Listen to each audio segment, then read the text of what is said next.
თქვენ უყურებთ თემას.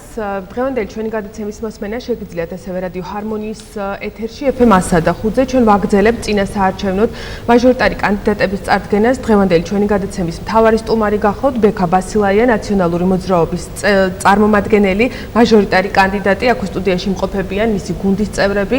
ძალიან დიდი მადლობა ყველა თქვენგანს იმისთვის, რომ მოიცალეთ და მოხვედით გადაცემაში მონაწილეობის მისაღებად. ბექა, მგონებს საზოგადოება თქვენ უკვე გიცნობთ, თქვენ ინტენსიურად ხვდებით, საჯარო შეხვედრები გაქვთ. მოდით კიდევ ერთხელ წარუდგინეთ თავი მათ, გვიანბეთ თქვენი გავლილი გზის შესახებ, ისმენთ. გამარჯობათ, მოგესალმებით. ძალიან მიხარია, რომ ამ ფორმატის გადაცემა არსებობს ფოთში და თავისთავად დამოუკიდებელი მედია საშუალება რომ არსებობს ჩვენს ქალაქში. მე მრავალი ეთერი მქონია, მაგრამ ესე როგორც ამ ეთერში ახლა ვხილავ, ესე არასოდეს, იმიტომ რომ ჩვენ საყვარელ ფოთელებს მიმართავ და მიმართავ ასევე გურის მოსახლეობას, რომელიც ასევე არის ჩვენი ამომრჩეველი და დიდ პასუხისმგებლობას ვგრძნობ თითოეულ იმ საკითხთან დაკავშირებით, რაზეც ჩვენ აქ ვისაუბრებთ, თითოეულ დაპირებასთან დაკავშირებით და ასე შემდეგ. რაც შემეხება უშუალოდ მე ძალიან მოკლედ ვიტყვი, რომ რაღაც საკუთარ თავზე საუბარი არ გამიგრძელდეს, ჩვენთვის თავარი არა საკუთარი პიროვნება, არამედ თავარია ჩვენს მიერ გასაკეთებელი საქმეების გამარჯვების შემდეგ. მე დავიბადე ფოთში, გავიზარდე ფოთში, ვსწავლობდი მე-11 და მე-13 საშუალო სკოლაში, დავამთავრე ლიცეუმი. შემდგომ ვსწავლობდი თბილისში, იურიდიულ ფაკულტეტზე, სწავლის დამთავრების შემდეგ მუშაობდი პროკურატურაში, განსაკუთრებით მნიშვნელოვან საქმეთა გამომძიებლად და ვიძიებდი ფულის გათეთრების საქმეს, ეს ტრანსნაციონალური მნიშვნელობის დანაშაულებს, რომელიც თქვათ მხოლოდ საქართველოს ტერიტორიით არ შემოიფარგლება და ძირითადად ეკონომიკური ხასიათი გააჩნია. მას შემდეგ რაც ხელისუფლება შეიცვალა და ახლობით რამდენიმე თვე ვიმუშავე პროკურატურაში და შევხედე რომ ბიძინა ივანიშვილის მთავრობა კორუფციისკენ მიაქანებდა როგორც მთელ ქვეყანას, ისე კონკრეტულად პროკურატურის სისტემა ირყვნებოდა არჩილ გულაშვილის მთავარი პროკურორების პერიოდში და ადგილი ჰქონდა ნეპოტიზმს და სხვადასხვა ტიპის კორუფციულ გარიგებებს და ისეთი ინტერესებს, რაც მე ვფიქრობ რომ არათუ სამართალდამცავი სისტემისთვის, არამედ ზოგადად ქვეყნისთვის ამგუპელია. მე დავტოვე პროკურატურის რიგები, დავიწყე საადვოკატო საქმიანობა, დღესდღეობით ვარ ადვოკატთა ასოციაციის ლიცენზირებული წევრი, მაგ ვარ საერთო სპეციალიზაციით, ანუ ნებისმიერი სამართლის მიმართულებით შემიძლია ადვოკატირება, თუმცა ჩემი კონკრეტული ვიწრო სპეციალიზაცია არის სისხლის სამართალი და განსაკუთრებით ფინანსური და საგადასახადო საკითხებში ვარ. ყოველ შემთხვევაში ისე ვხედავ ჩემს თავს, რომ განსაკუთრებით ყველაზე მეტად მესმის ვთქვათ ფინანსური მენეჯმენტის საკითხები და ესეთი ტიპის დანაშაულები, რაც დაკავშირებულია ეკონომიკური ხასიათის დანაშაულებთან. ეს არის მოკლედ რომ შევაჯამოთ, მე ვიცავ პოლიტპატიმრების უფლებებს, რამდენიმე საკონსტიტუციო სარჩელი გვაქვს მოგებული ერთობლივად და უკვე ამჯერად გადავწყვეტთ რომ შევსულიყავი პოლიტიკაში. ეს პირველ რიგში წამოვიდა ფოთის ადგილობრივი ორგანიზაციიდან, ერთიანი ნაციონალური მოძრაობის და განსაკუთრებით ეს აქ მნიშვნელოვანი როლი ითამაშა ამ ორგანიზაციის თავმჯდომარემ ვახტანგ დარწმელიძემ. პირველი კომუნიკაცია ჩვენ შორის რამდენიმე ხნის წინ შედგა, ჩვენ შევხვდით, ვისაუბრეთ, ვახტანგმა გამაცნო თავისი გეგმები და პარტიის ადგილობრივი ორგანიზაციის ხედვა ქალაქის განვითარებასთან დაკავშირებით და იყო შემოთავაზება, რომ ფოთში მეყარა კენჭი, როგორც ერთიანი ნაციონალური მოძრაობის წარმომადგენელს, ამ საკითხთან დაკავშირებით მიმდინარეობდა მოლაპარაკებები. შემდგომ ვახტანგი შეხვდა ასევე ერთიანი ნაციონალური მოძრაობის ლიდერებს და ერთობლივი სამხრივი პოზიცია იყო, შევჯერდით ჩემს კანდიდატურაზე. მადლობა ამისთვის უშუალოდ უახლოს, მადლობა მთელ გუნდს, ფოთის ერთიანი ნაციონალური მოძრაობის წარმომადგენლებს, ყველას, ფილშტაბს, რომელიც გვერდში დამიდგა წარდგენამდეც და ეხლა ერთად ვაპირებთ გამარჯვებას და ერთად აუცილებლად გავიმარჯვებთ. კარგით, მოდით გითხარით, რატომ უნდა დაგიჭირონ მხარი თქვენ და არა თქვათ რომელიმე თქვენს ოპონენტს? მე ვიცი რომ საკმაოდ შეზღუდული დრო გვაქვს, ამიტომ ოპონენტებზე არ ვისაუბრებ, რატომ არ უნდა დაუჭირონ მათ მხარი, იმის გასარკვევად თუ რატომ არ უნდა დაუჭირონ ჩვენს ოპონენტებს მხარი, მე პირდაპირ აი აქ ღიად ეთერში ვაცხადებ, რომ გავმართოთ დებატები და იქ შემდგომ მოსახლეობამ გადაწყვეტოს, რატომ მე და რატო არა მათ, ხოლო იმასთან დაკავშირებით, იმ კითხვასთან დაკავშირებით თუ ჩვენ რას ვთავაზობთ მოსახლეობას და რატომ უნდა იყოს ჩვენი გეგმები მიმზიდველი მოსახლეობისთვის, გეტყვით ჩემს. ჩვენ ვართ ის ხალხი, ვისაც შეუძლია პრობლემების იდენტიფიცირება, გადაჭრის გზების პოვნა და შემდგომ მექანიზმის შემუშავება და ამ პრობლემების გადაჭრა. ქალაქს დღეს აწუხებს ძალიან ბევრი პრობლემა, ეს არ შეიძლება იყოს 1, 2 და 3, ეს არის ძალიან დიდი პრობლემები, რაც ზოგადად ქვეყანასაც აწუხებს და უშუალოდ ჩვენ ქალაქს თავის სპეციფიური პრობლემები აქვს. ასევე გურიას თავის სპეციფიური პრობლემები აქვს, გურიის სოფლებს, რომელიც ჩვენ საარჩევნო ოლქში შემოდის. და ჩვენ უკვე ეს პრობლემები გვაქვს იდენტიფიცირებული და შეგვიძლია ამ კონკრეტული პრობლემების გადაჭრა. და ჩვენ თავარი რატომაც უნდა დაგვიჭირონ ხარი, მოვდივართ სუფთა ხელებით, მოვდივართ დიდი ენთუზიაზმით და მოვდივართ დიდი ენერგიით. ჩვენ ვართ ის ძალა, ვინც ფოთელებს და გურიის იმ მოსახლეობას, რომელზეც არის საუბარი, გადაუჭირს პრობლემებს. ამასთან ერთად ჩვენ გვაქვს ამბიცია, რომ გავიმარჯვებთ მთელი ქვეყნის მასშტაბით, ერთიან ნაციონალური მოძრაობა დააკომპლექტებს მთავრობას და ასეთ ვითარებაში ჩემი პოლიტიკური ზონა იქნება საკმაოდ მაღალი ცენტრალურ მთავრობაში და ფოთს გაცილებით მეტი ყურადღება მიექცევა ცენტრიდან, ვიდრე ამ დრომდე ყოფილა. ფოთი აღარ იქნება პერიფერიული ქალაქი, ფოთი იქნება წამყვანი ქალაქი მთელი ქვეყნის. როგორ მოახერხებთ ამას იმ შემთხვევაში, თუ მოხდა ისე, რომ ნაციონალური მოძრაობა პარლამენტში უმცირესობაში აღმოჩნდა? როგორ მოახერხებთ, როგორ შეძლებთ ამის გაკეთებას? პირველ რიგში გეტყვით, რომ ნაციონალური მოძრაობა აუცილებლად მოიგებს ამ არჩევნებს, მაგრამ დაშვებაც კი რომ გავაკეთოთ, რომ მე ვიქნები ოპოზიციონერი დეპუტატი. ჩემი ამოცანა არის კონკრეტული პროექტების დაძვრა და განხორციელება.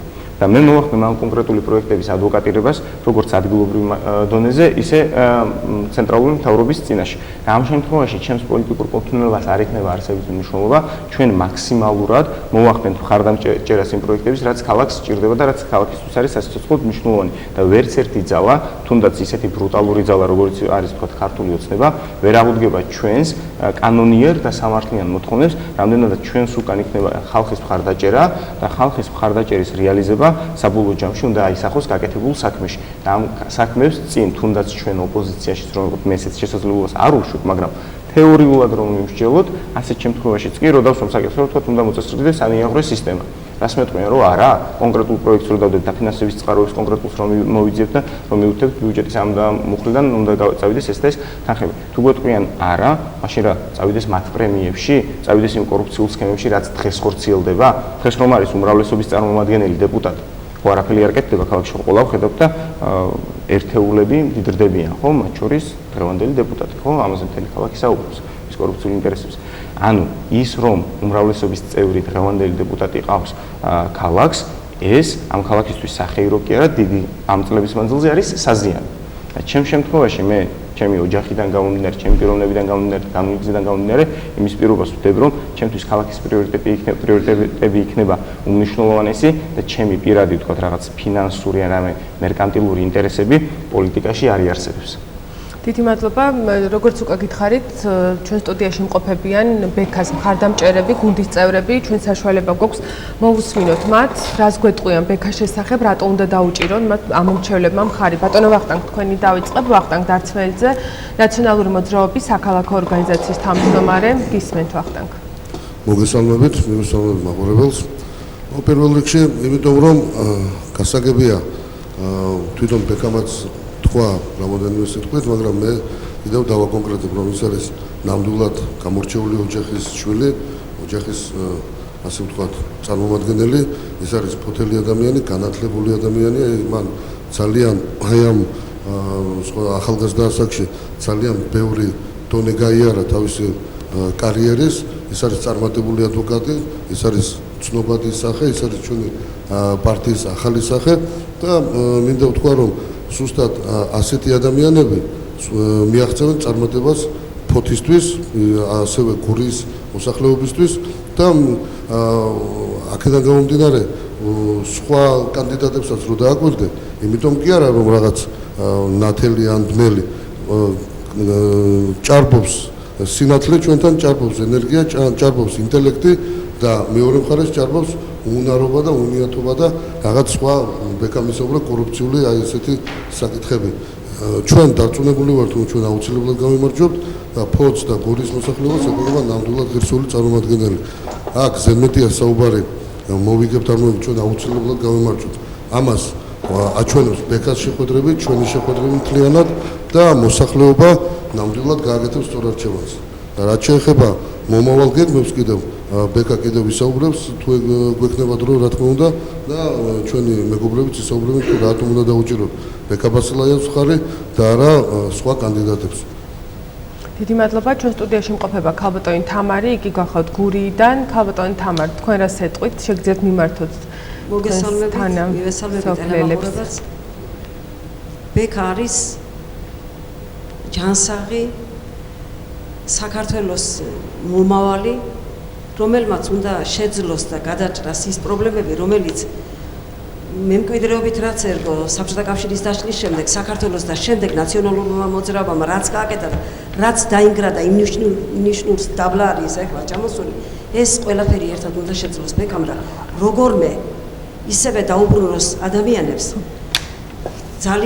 ძალიან ცუდ მდგომარეობაში ჩავარდნილ საქართველოს მოსახლეობას მე გურიის რეგიონის წარმომადგენელი რადგან გახლავართ იქაურ გასაჭირს გეტყვით იქ არის ძალიან დიდი შიში, ძალიან დიდი უიმედობა. არ ვიცი, ხვალინდელი დღის ყველას გათენების ეშინიათ და მე ვხედავ, რომ ერთადერთი ნათელი წერტილი უნდა იყოს ბექა. ერთიანი ნაციონალური მოძრაობის ღირსეული წარმომადგენელი აუცილებლად ჭირდება ერთიან ნაციონალურ მოძრაობას შევსება ისეთი კადრებით, როგორიც ბექა არის. ბექა არის ჩვენი მომავალი, არის ინტელექტუალი მე წლების განმავლობაში არ მინდა ისე წარმოვადგინა ჩემი თან, მაგრამ წლების განმავლობაში მიწევდა სტუდენტებთან მუშაობა, ლექციებს ვკითხულობდი და როცა ბექა იმ ძალიან რთულ პროცესებს იგებდა და მოიგო ნამდვილად, ჩვენი გულებიც მოიგო მაშინ. ნეტა შემდედას მეთქი ასე შევნატროდი და როცა მე მერგო წილად პატივი რომ გამეცნო ბექა და მისი ოჯახი დღეს ძალიან ამაყი ვარ, ძალიან ბედნიერი ვარ, მიუხედავად იმისა, რომ ნატანებლებს ხმა ფოთის კანდიდატისთვის არ უნდა მიეცათ, მაგრამ ორმაგად ბედნიერი ვარ დღეს, რომ ბექასნაირი ახალგაზრდისთვის, აი იმის პარლამენტში შესვლისათვის ჩვენ ვაკეთებთ იმაზე მეც, რაც შეგვიძლია. ის არის ურთულესი რეგიონი, გურიის რეგიონი. მე მრცხვენია, რომ იქ არის ორი საშუალო სკოლა, მეორე საშუალო სკოლაზე შემიძლია ვთქვა, არის უზარმაზარი პედაგოგიური კოლექტივი. ერთიც კი ვერ გამოვიდა და თავისი პოზიცია ვერ დააფიქსირა. განა იმიტომ, რომ ნაციონალურ მოძრაობას მხარს არ უჭერენ. ეშინიათ იმ რეჟიმის, რომელსაც მართავს ბიძინა ივანიშვილი, მე მრცხვენია, რომ ვარ საჩხერიდან გახლავართ, იქ დავიბადე, გავიზარდე, სკოლაც იქ დავამთავრე, შემდეგ ბექას რატო დაუჭიროთ, რატომ უნდა დაუჭიროთ მხარი ეს კითხვა? ბექა უნდა გადაარჩინოს საქართველოს, ბექა არის ინტელექტუალი, ნაციონალურმა მოძრაობამ უნდა გაიმარჯვოს, რომ სადავეები ქვეყნის მართვის აიღონ ხელთ და გააგრძელონ ის ღირსეული გზა, იმ ღირსეული გზით სვლა, რომელსაც მიხეილ სააკაშვილის მეთაურობით ერთიანი ნაციონალური მოძრაობა ვიღაცებს უცხენიათ და ვერ ამბობენ მაგრამ დიდი მადლობა. ყოველთვის დაუჭერთ მხარს მიხეილ სააკაშვილის მის ჩამოყალიბებას ერთიან ნაციონალურ მოძრაობას ცოტა არ იყოს ღელავთ, მაპატიეთ, მე მტკივა ძალიან ბევრი რამე საქართველოში. კარგით. მე მტკივა ის ტკივილი, რომელიც დაკავშირებულია დაწყებული რაჭიდან ხეების გაჩეხვას. კარგით, ქალბატონი, ჩვენი გადაცემის ფორმატი ამას არ ითვალისწინებს სამწუხაროდ, თქვენ გაგრძანდებით, იმიტომ რომ ბექაზე ისაუბროთ. გასაგებია, საყდრისიც მტკივა და ის ყველაფერი ტკივილი ბექამ მალამოსავეთ უნდა. კარგით, ქალბატონი დარეჯანს მოვისმინოთ. გასაგებია, დიდი მადლობა. დიდი მადლობა. არ არის პრობლემა, ქალბატონი დარეჯანს მოვისმინოთ. რომელსაც ტკივა ხვალინდელი დღე. გასაგებია, დიდი მადლობა. ქალბატონი დარეჯანს ხვიტარია. მივესალმები ტელემაყურებელს. ბექაზე შემიძლია ძალიან ბევრი ვილაპარაკო, მაგრამ რადგანაც დროში ვარ შეზღუდული, ძალიან მოკლედ ვიტყვი. ბექა არის ძალიან წარმატებული ახალგაზრდა, ბექა არის ადამიანი, სადაც მიდის, ყველგან პოზიტივი მოაქვს. ბექა არის სიტყვის ადამიანი.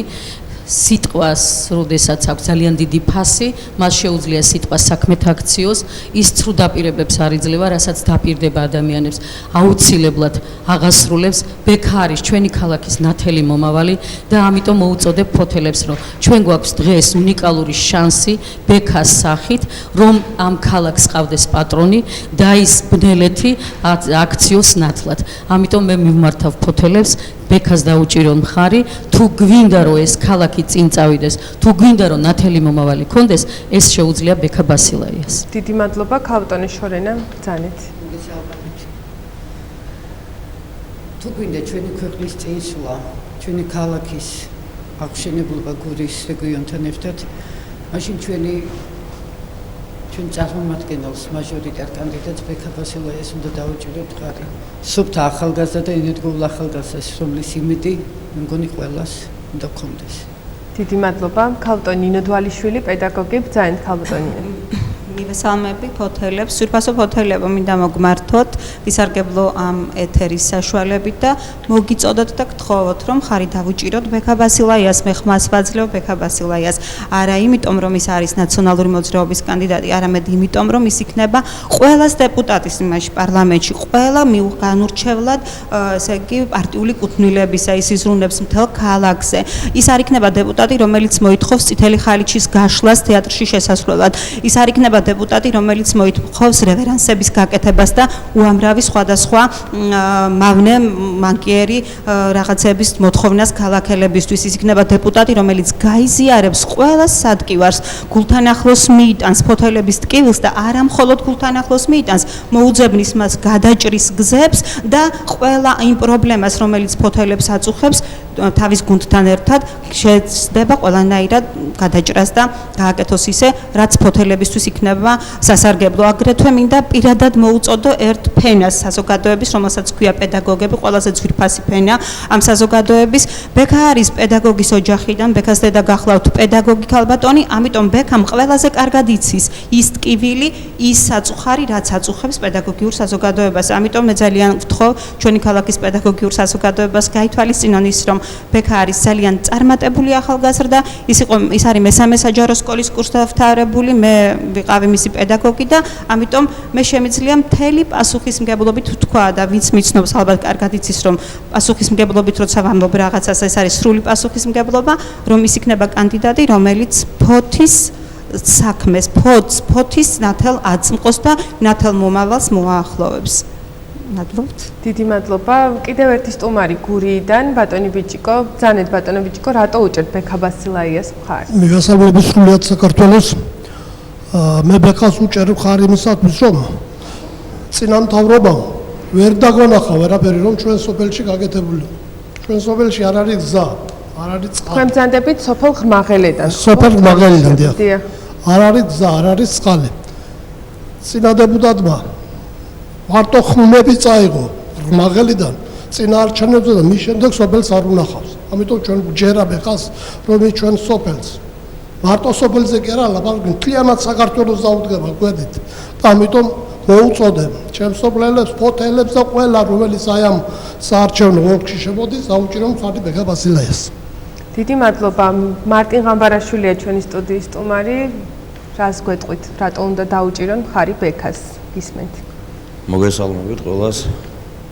მინდა წინასწარ მოგილოცოთ მარიამის წინვალ დღესასწაული, ღმერთი იყოს თქვენი ბარები და წინა მარიამი გვარადოს თქვენ.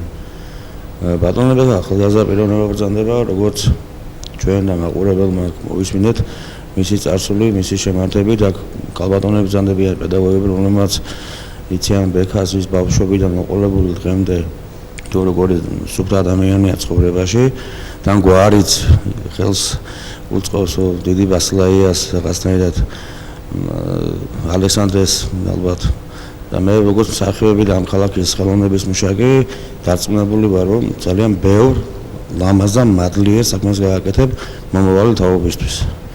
მე მინდა რომ ღმერთი იყოს შენი ფარველი. მადლობა. წარმატებას ისურვებთ დაიხარეთ. დიდი მადლობა. ბატონი ლადო რას გვეტყვის? მოგესალმებით, მე ვარ ვლადიმერ ჭყონია, პედაგოგი. და უპირველესი მიზეზი ჩემი აზრით, რატომაც ბექას უნდა დაუჭიროთ მხარი პირადად ჩემთვის და ნებისმიერი ფოთელებისთვის. ბექა არის ახალგაზრდა ფოთელი, მისი საქმიანობაში წარმატება ყველას ძალიან კარგად მოგვეხსენება და მით უმეტეს დღეს ისეთი სიტუაცია არის ჩვენ ქალაქში შექმნილი, მე ვიტყოდი რომ სრული განუკითხაობა სუფევს, აი ერთი სიტყვით რო ვთქვა, ქალაქს პატრონი არ აყავს და ბექა აუცილებლად ჩვენთან ერთად, ყველა ფოთელთან ერთად იბრძოლებს იმისათვის, რომ ჩვენი ქალაქი იყოს ბევრად უკეთესი, გაცილებით უკეთესი, ვიდრე არის დღეს. და კიდევ ერთ-ერთი მიზეზი, რა თქმა უნდა, არა მეორეხარისხოვანი მიზეზი იმისა, რომ ბექას უნდა დაუჭიროთ მხარი და არა სხვა პარტიებს, ის არის, რომ ბექა არის იმ პოლიტიკური ძალის წარმომადგენელი, რომელმაც საქართველოს დააბრუნა, აი ევროპულ ასპარეზზე დააბრუნა, მსოფლიოს გააცნო და ნებისმიერ ქართველს გაუჩინა იმის ამბიცია, რომ ჩვენ ვართ ევროპელები. დიდი მადლობა. სახელოვანი სპორტსმენი ირაკლი ჭანტურია ამ გადაცემის ერთ-ერთი სტუმარი. ირაკლი, თქვენი სიტყვა შეგიძლიათ ბექას შესახებ. მოგესალმებით. მე მინდა მივესალმო ჩემ ფოთელმაყურებლებს, ჩემ გულშემატკივრებს, თითოეულ მათგანს. რატომ უჭერმევ ხარს ბექა ბასილაიას? ბექა ბასილაია არის ძალიან კარგი ახალგაზრდა. პირველ რიგში არის ძალიან განათლებული ადამიანი, რომელიც ძალიან სჭირდება ჩვენს ქვეყანას. დიდი დეფიციტია დღეს მთავრობაში განათლებული ადამიანების და წარმატებული ადამიანების. მე ძალიან დიდი იმედი მაქვს, რომ ძალიან დიდი პროექტები არის ჩვენ ქალაქში განსახორციელებელი. ინფრასტრუქტურული პროექტები, ტურიზმის მხრივ არის ძალიან დიდი პრობლემები სპორტსმენებში და ძალიან ცუდი მდგომარეობა არის ეს. და ძალიან ცუდ პირობებში გვიწევს ჩვენ სპორტსმენებს. მომზადება შეჯიბრებაზე გასვლა და მე ძალიან დიდი იმედი მაქვს, რომ ბექამ ჩვენ ქალაქში არსებულ ტკივილს გაიზიარებს და ასევე მე მინდა რომ და ჩემი სურვილი არის რომ დღეს ქალაქი არის გაყოფილი ორ ნაწილად, ნაცებად და ეგრეთ წოდებულად კოცებად წარმო. მე არ მინდა რომ საზოგადოება იყოს დაპირისპირებული და ვიღაცა ზემოთ იჯდეს და ჩვენ საყვარელ თანამოქალაქეებს ერთმანეთს უპირისპირებდეს პოლიტიკურად. მე ჩემი თხოვნა იქნება ბექას მიმართ. მე დარწმუნებული ვარ რომ ბექა გაიმარჯვებს და ამ ტიპის უმსგავსო რაღაცებს სტერეოტიპებს დაარღვევს და ჩვენ ქალაქში არ იქნება დევნილი ადამიანი, რომელსაც გააჩნია განსხვავებული პოლიტიკური აზრი. დიდი მადლობა. მე მინდა ბექას წარმატება უსურვო და ჩვენ დარწმუნებული ვართ რომ გავიმარჯვებთ. ღმერთი იყოს ჩვენი მფარველი. დიდი მადლობა. და ჩემ თითოეულ მე მინდა ჩემ თითოეულ თანაკალაკელებს და ჩემ თითოეულ გულშემატკივარს, ვინც გულშემატკივრობდა ამ ხნების განმავლობაში, თხოვდა მოუწოდებ. დღეს მე ვარ ამ ხელისუფლებისგან დევნილი ყველანაირად, იმიტომ რომ მე ვარ ნაციონალური მოძრაობის ხარდამჭერი და ვისაც გული შეგტკივათ ჩემზე, თხოვთ ბექა ბასილაიას ხარდამჭერა არის იგივე ჩემი ხარდაჭერა. დიდი მადლობა. ანი და ჯენი, ჩვენი გადაცემის სტუმრები, თქვენ რას გვეტყვით? რატო გესალმებით. პირველ რიგში, პასუხი თუ რატომ უნდა მივცეთ ბექას ხმა არის მარტივი. დავიწყებ იქიდან, რომ ბექა არის ნიჭიერი, განათლებული, მისაბაძი პიროვნება, დადებითი მუხტის მატარებელი. აი, როდესაც ვხედავ, რომ მას შეუძლია მივიდეს თითოეულ მოქალაქესთან, იაროს კარდაკარ, გაიგოს მათი პრობლემები, დაუზარელად, მართლაც მე მაძლევს ეს იმის სტიმულს, რითიც შემიძლია იმით გამოვადგე ჩემს ქალაქს და მე ამას ვხედავ მხოლოდ იმაში, რომ მას დაუჭირო მხარი და მივსცე ხმა. პირველ რიგში მისი პროგრამა შეესაბამება ჩვენს ქალაქს, ვინაიდან თითოეული მოქალაქე ხედავს რა მდგომარეობაშია დღეს ფოთი და როგორი დახმარება სჭირდება მას და მე მჯერა, რომ თუ ჩვენ მივცემთ ბექას შანსს, რომ ის მოვიდეს სათავეში, ის აუცილებლად დაეხმარება ფოთს და მისი თითოეული დაპირება არ იქნება ჰაერზე წამოსული სიტყვა. მის სიტყვებს აუცილებლად თან მოსდევს იქნება საქმე, რომელსაც ის აუცილებლად შეასრულებს და მე მჯერა, რომ ის კანდიდატურა, რომელზეც არის ბექა წარდგენილი, ყველაზე მეტად სწორედ მას შეესაბამება. დიდი მადლობა. ძალიან. მოგესალმებით. მე ყველას მოგიწოდებთ, რომ ხარი დაუჭიროთ ბექა ბასილაიას. ის არის ახალგაზრდა, ენერგიული, ნიჭიერი, განათლებული პიროვნება. ამასთანავე მას გააჩნია პასუხისმგებლობის დიდი გრძნობა, რაც საჭიროა დღევანდელ დროს. სწორედ ბექასნაირი პიროვნება სჭირდება საქართველოს და მით უმეტეს ფოთის მომავალს. დიდი მადლობა. დავუბრუნდეთ კვლავ გადაცემის მთავარ სტუმარს. ბექა, მე ვიცი, რომ თქვენ ინტენსიურად ხვდებით ამ მომრჩევლებს, დადიხართ კარდაკარ, იგებთ მათ პრობლემებს. რომელ პრობლემებს გამოყოფთ? რა აწუხებს ყველაზე მეტად დღეს ფოთის მოსახლეობას და რა იქნება ის მთავარი საკითხები, რომლის მოგვარებასაც პირველ რიგში შეეცდებით პარლამენტში მოხვედრის შემთხვევაში? კი, პასუხებ პირველ რიგში ჩვენს მხარდამჭერებს, მადლობა. მე ამ ადამიანებს ხოლმე მხარდამჭერება და რა ვქო, ჩვენ ვართ ერთი დიდი გუნდი. და ამ ადამიანების უკან კიდევ ათეულობით და ასეულობით ადამიანი დგას და ჩვენ ერთად უნდა ავაშენოთ ეს ქალაქი და თითოეული მთბილი და იმედიანი სიტყვისთვის აქ წარმოდგენთ თითოეულ ადამიანს ძალიან დიდი მადლობა, ასევე დიდი მადლობა ყველა იმ ადამიანს, ვინც 8 ოქტომბერს მხარს დაგვიჭერს და ასევე იმ ადამიანებსაც მინდა მიმართო და უთხრა, ვინც 8 ოქტომბერს მხარს არ დაგვიჭერს, 8 ოქტომბრის შემდგომ ქალაქში და ქვეყანაში დაწყებული აღმშენებლობა ნებისმიერი ადამიანისთვის ჩვენი მხარდამჭერი იქნება თუ არა, თანაბრად იქნება განაწილებული ის სიკეთეები, რასაც ქალაქი და ქვეყანა მიიღებს. ეხლა რაც შეეხება პრობლემებს. თქვენ სწორი ბრძანდებით, მე ყოველდღიურად მაქვს დაახლოებით 500 ადამიანამდე შეხვედრა 500 ადამიანთან, ჩვენს თანაქალაქელთან, გურიის სოფლების მაცხოვრებელთან, დავდივართ კარდაკარდ, ჩვენი სტილი არ არის რომ რაღაც ბევრ ადამიანს ერთობლივად რაღაც თხოვნით თუ რაღაც ვალდებულებებით თავი მოუყაროთ და ისე შეხვდეთ რომ უბრალოდ კარგად დაფიქსირდეს კადრში, ჩვენ მივდივართ სახლში, მივდივართ ქუჩაში, მივდივართ უბანში, მივდივართ მაღაზიაში და ასე შემდეგ და ვისმენთ კონკრეტულ პრობლემებს. ეს პრობლემები არ არის დამახასიათებელი მხოლოდ ფოთისთვის, ფოთეს მთელ ქვეყანას ახასიათებს, მაგრამ ფოთს თავის სპეციფიური პრობლემებიც გააჩნია. თავარი პრობლემა, რაც ამ ქალაქის წინაშე დღესდღეობით დგას, რაოდენ უცნაურიც არ უნდა იყოს ფოთის პოტენციალის გათვალისწინებით, არის ის, რომ ფოთში არის დასაქმების დიდი პრობლემა. ერთი მხრივ მიხარია ხოლმე კარზე რომ დავაკაკუნებ თქვა ორშაბათს, სამშაბათს, ოთხშაბათ დღეს 12-დან 3-4 საათამდე და ადამიანი გამიღებს თბილად შემხვდება, გამესაუბრება და ასე შემდეგ. მიხარია. მაგრამ მეორეს მხრივ გული მწყდება რომ ეს ადამიანები, შრომის უნარიანი ადამიანები, ჯანსაღი ადამიანები სამუშაო დღეებში, სამუშაო საათებში იმყოფებიან სახლში და რატომ იმყოფებიან სახლში? განავათ შრომა ეზარებათ? არა, იმიტომ რომ სამუშაო ადგილების დეფიციტია ქალაქში. სამუშაო ადგილების პრობლემა თავისთავად წარმოშობს სხვა ტიპის სოციალურ პრობლემებს, ვთქვათ, იქნება ეს მედიკამენტების პრობლემა, იქნება ეს ელემენტარული საყოფაცხოვრებო პირობების პრობლემა და ასე შემდეგ.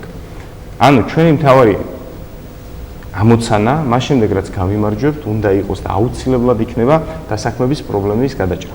დასაქმების პრობლემის გადაჭრა ეს ზოგადად ქვეყნის გლობალური ამოცანაა, თუმცა ავტონომიურად ქალაქის მასშტაბითაც შეიძლება მნიშვნელოვანი პროექტების დაძვრა, რაც ქალაქში შექმნის სამუშაო ადგილებს. და სამუშაო ადგილების შექმნა თავისთავად გააუმჯობესებს მძიმე სოციალურ ფონს. ეხლა როგორ ხედავთ დასაქმების პრობლემის გადაჭრას ფოთში? ამისთვის არსებობს ორი გზა. ერთი, ფოთი უნდა ჩამოყალიბდეს ტურისტულ ქალაქად, მსხვილ ტურისტულ ცენტრად და ფოთს აქვს ამისოდ უნიკალური შესაძლებლობები. უბრალოდ აქამდე ფოთი რომ ტურისტული ქალაქი შეიძლება ყოფილიყო, ამის არ ჯეროდა ხელისუფალს, არ აქვს მნიშვნელობა არსებითი ამ შემთხვევაში რომ ხელისუფლებას საუბრობ და არ იყო ესე ვთქვათ, კარგი გაგებით ვნება და სწრაფვა ამისკენ რომ ფოთი ქცეულიყო ტურისტულ ქალაქად. მაშინ როდესაც ფოთს აქვს სანაპირო ზოლი, ფოთს აქვს ტყე-პარკი, სადაც შეიძლება საფესტივალო სივრცის მოწყობა. ფოთში არსებობს წყალსათხილამურო სპორტის დიდი კომპლექსი. ფოთში არის პალიასტომის ტბა. ანუ ჩვენ შეგვიძლია განვავითაროთ როგორც აქტიური დასვენების ზონები დაკავშირებული თქო სხვასთან, ასევე მიზნობრივი ზონები, რაც დაკავშირებული იქნება თქო სპორტულ შეკრებებთან და სპორტულ ღონისძიებებთან, ასევე მუსიკალურ ფესტივალებთან დაკავშირებით ერთჯერადად წელიწადში მივიღოთ ათასობით ტურისტი, ვთქვათ ორკვირიან ფესტივალზე და ამასთანავე შეგვიძლია ეკოლოგიური ტურიზმი შევთავაზოთ დამსვენებელს. ამ ყველაფრის ფონზე თუ ჩვენ სწორად გამოვიყენებთ ქალაქში არსებულ რესურსებს, მოვიძიებთ ინვესტორებს და ეს თუ მას შემდეგ რაც რა ვახდომთ ჩვენ გამიმარჯვებთ, თუ აღარ იარსებთ, ჩვენ ამას ვიზავთ. მოვიძიებთ ინვესტორებს, კერძო მესაკუთრეებს ვთქვათ, ვის ხელშიც უკვე არის გარკვეული ქონებები, მაქსიმალურად დავაინტერესებთ და გაუჩენთ სტიმულს მეტი თანხა ჩადონ ადგილობრივ ბიზნესში. ამასთან ერთად ადგილობრივ ბიზნესმენებს გაუჩენთ დაცულობის განცდას და მათ წილებში აღარავინ არ ჩაუჯდება. ფოთში თავისუფლად განვითარდება როგორც სანაპირო ზოლი, ასევე სარესტორნო, სასტუმრო ქსელები და ეს გამოიწვევს ადამიანების დასაქმებას. ამის პარალელურად ჩვენ გეგმავთ რომ ქალაქში აშენდეს ინდუსტრიული ზონებიც. საამისოდ არის ორი რამ მნიშვნელოვანი. ერთი რომ ფოთი იქცეს ანაკლიის სპორტისთვის ბაზად, ეს იქნება მეტალოკონსტრუქციების თუ რკინაბეტონის კონსტრუქციების მისაწოდებელ ბაზად და ამასთანავე მნიშვნელოვანია რომ ფოთელ ბიზნესმენებს, ვისაც აქ თქვა ფაქარხნები, ტერმინალები და ასე შემდეგ, ჩვენ მივცეთ თავიანთი ბიზნესების განვითარების შესაძლებლობა და მათ წილში აღარავინ არ ჩაუჯდება. ამის პირობას აქ ღია ეთერში ვდებ, რომ ფოთელ ბიზნესმენებს ოღონდ ფოთელები დაასახლონ, ოღონდ ადამიანები დაასახლონ და არავინ არანაირი ფორმით არ შეაწყვეტს. ამასთან ერთად ქალაქში არის მნიშვნელოვანი ინფრასტრუქტურული პრობლემები. მრავალი პროექტი ბოლო 4 წლის მანძილზე შეჩერდა და ჩვენ ხელისუფლებაში მოსვლიდან 4 წლის მანძილზე პირობას ვდებთ, რომ ფოთს ექნება გამართული სანიაღვრე სისტემა, ფოთში მოწესრიგდება შიდა გზების პრობლემა, ფოთს ექნება კინოთეატრი, სტადიონი ცენტრალური, რასთან დაკავშირებითაც ორი ტენდერი ჩატარდა და ავანსები წინასწარ გადაირიცხა და შეიჭამა ეს ფული და ვის ჯიბეში წავიდა, არავინ არ იცის და დღეს რაღაც ინკების ნასახლარს გავს ფოთის ცენტრალური სტადიონის ტერიტორია. ფოთში მოეწყობა სკვერები და პარკინგის სივრცეები კორპუსებთან. ამის პირობას ვდებ. ჩვენ რა თქმა უნდა ხალხს არ ვპირდებით 64-ის შექმნას, როგორც ეს 4 წლის წინ პირდებოდა მას ბიძინა ივანიშვილი, თუმცა რაზეც ახლა მე ვსაუბრობ, ეს ყველაფერი რეალისტურია და მონდომების შემთხვევაში განხორციელებადი. ამასთან ერთად მინდა ორიოდე სიტყვით შევეხმო, რომ ფოთში დგას განათლების პრობლემაც, იმ თვალსაზრისით, ფოთელი ახალგაზრდობა ძალიან კარგია, თუმცა განათლების მიღების შესაძლებლობა ფოთში უმაღლესი სასწავლებლები ფაქტურად არ აქვს, მაგრამ ამ თვალსაზრისით მნიშვნელოვანია ეპარქიის მიერ შექმნილი და ამისთვის მე უფეს დიდი მადლობა, უკვე აკრედიტირებული უნივერსიტეტი. ჩვენ მაქსიმალურად ხელი უნდა შევუწყოთ ამ უნივერსიტეტის განვითარებას და ამასთან ერთად ჩვენ უნდა ვიმუშაოთ ფოთში საერთაშორისო მნიშვნელობის საზღვაო აკადემიის დაარსებაზე. რამდენადაც მთელს მსოფლიოში და ეს არ არის თქო რაღაც ახირება ან რაღაც პოპულისტური დაპირება. მთელს მსოფლიოში არის მეზღვაურთა დეფიციტი. ეს არის ისეთი ტიპის სამუშაო, ისეთი ტიპის პროფესია, სადაც კვალიფიციური კადრების ნაკლებობა მუდმივად არსებობს. და ჩვენ თუ შევძლებთ და ჩვენ ამას შევძლებთ 8 ოქტომბრიდან დაუკავშირდებით და მე ეს უკვე კონკრეტული გეგმები მაქვს გაწერილი, არსებობს რამდენიმე მსხვილი საერთაშორისო საზღვაო აკადემია, რომელიც სოფლიოს სხვადასხვა წერტილში ხსნის თავის ფილიალებს, ჩვენ აქ შევთავაზებთ ინფრასტრუქტურულ და ფინანსურ მხარდაჭერას და მათ ისინი დაგვეხმარებიან მეთოდოლოგიაში და აკრედიტაციაში. მოკლედ ეს არის მოკლედ რო ვთქვათ, ამასთან ერთად დგას ეკოლოგიის პრობლემები. მე პირობას ვდებ, რომ ეკოლოგიური პრობლემები, რაც გადის ადამიანთა ჯანმრთელობაზე, ეს პრობლემები გადაიჭრება, არც ერთი ბიზნესი არ აღერს ადამიანის სიცოცხლე. თუმცა ამ პრობლემებს გადავჭრით ისე, რომ არც ერთი სამუშაო ადგილი არ დაიკარგება. არ მინდა რომ ბიზნესი შეეშინდეს, რომ ჩვენ რაღაც ისეთ ბრუტალურ რეგულაციებს შემოვიტანთ, რაც გამოიწვევს ბიზნესის დახურვას. არანაირად, ჩვენ ბიზნესს მაქსიმალურ ხარში ამოუდგებით, რომ მათ მიერ წარმოებული საქმიანობა ადამიანთა ჯანმრთელობისთვის არ იყოს სახიფათო და ამავდროულად არ დაიკარგოს სამუშაო ადგილები. დიდი მადლობა, ჩვენი საუბარი დასასრულს უახლოვდება და თქვენ გაქვთ საშუალება მიმართოთ ამ მომრჩეველს, როგორც ფოთელ, ასევე გურიის მოსახლეობას, ბრძანეთ. დიდი ბოდიში გურიას, რომ ახლა უბრალოდ ფორმატის გამო ვერ გადავედი გურიის პრობლემებთან დაკავშირებით და მინდა გურიას და გურულებს დავუპირდე, რომ მე არ ვიქნები მხოლოდ ფოთის და ფოთელების დეპუტატი, მე ვიქნები თქვენი ადვოკატი საქართველოს პარლამენტში. მე ვიქნები ყველა იმ პროექტის დამზვრელი გურიაში, რაც ნატანებს, სუფსას, ურეკს, წვერმაღალას, ღრმაღელეს, ახალ სოფელს, ამ სოფლებს ჭირდება, ჯამში კიდე სხვა სოფლებიც არის, არ მინდა გამორჩეს. გლეხს ექნება შესაძლებლობა, რომ დაამუშაოს მიწა და მოწეული მოსავალი ეფექტიანად გაყიდოს და ჩვენ დავეხმარებით გასაღების ბაზრების პოვნაში. რაც შეეხება ფოთელ მოსახლეობას, მე მინდა მკაფიოდ უთხრა. თითეულ ფოთელს, ეგ ამ შემთხვევაში არსებობს მნიშვნელობა არ აქვს, თქო, 3 თაობის ფოთელია თუ 2 თაობის ფოთელია თუ თქო, დევნილია და ასე შემდეგ. თითეულ ფოთელს, ვინც ფოთში ცხოვრობს, ვინც ჩვენს ტერიტორიაზე ცხოვრობს. მათ ვპირდები, რომ 4 წლის მანძილზე ამ ქალაქში უიმედობა დასრულდება, ეს ქალაქი აგუგუნდება, ამ ქალაქში იქნება მუშა პროცესი, სამუშაო ადგილები არ იქნება პრობლემა და ამ ქალაქში სიცოცხლე იქნება ჩქეფარი. ამის პირობას მე ვდებ. მე არ ვპირდები 64-ს, მაგრამ მე ვპირდები განვითარებულ, მოდერნიზებულ ქალაქს. დიდი მადლობა. სტუდიაში ხო არ დაამატებენ რამეს ჩვენი სტუდიის სტუმრები, შეგიძლიათ გვაქვს 2-3 წუთი. ბატონო ვახტანგ, მიაწოდეთ მიკროფონი შეიძლება. დიახ, მე კიდევ ერთხელ მინდოდა მეთხოვა ფოთელებისთვის, გურის მოსახლეობისთვის, რომ დაუჯირო მხარი ბექა ბასილაიას და დარწმუნებული ვარ, სხვანაირად აქ არ ვიქნებოდი, მე მას მხარს არ დაუჭერდი, იმიტომ რომ ვიცი ეს არის გულანთებული ადამიანი, ეს არის სიტყვის კაცი და აუცილებლად შეასრულებს ყველა დადებულ პირობას, ყველაფერს შეასრულებს. სხვანაირად არ შეიძლება ჩვენ სხვანაირად არ გვიღერს თანამდებობებზე და სხვადასხვა ადგილებზე მოსვლა და ხელისუფლებაში თუ ჩვენ შემდეგ ჩვენი სიტყვა გავტეხეთ და იგივე თქვენ, იგივე ნებისმიერ ფოთელს თუ გურის წარმომადგენელს, ვინც იქ ცხოვრობს, რომ თვალებში ვერ შევხედოთ. ჩვენ უბრალოდ თანამდებობები არ გვიღერს, რომ შემდეგ ჩვენი ავტორიტეტი და ოჯახის სახელი ფეხქვეშ გავთელოთ. ამიტომ დაგვიჭირეთ მხარი და ჩვენ ყველაფერს შევასრულებთ, რასაც დაგვირდებით. დიდი მადლობა ბექა, მაყურებელს შევახსენებ, დღევანდელი გადაცემის სტუმრები იყვნენ ნაციონალური მოძრაობის წარმომადგენლები, მთავარი სტუმარი იყო ბექა ბასილაია, მაჟორიტარი კანდიდატი, მე ზუსტად 1 კვირით გემშვიდობებით, დიდი მადლობა, ნახვამდის.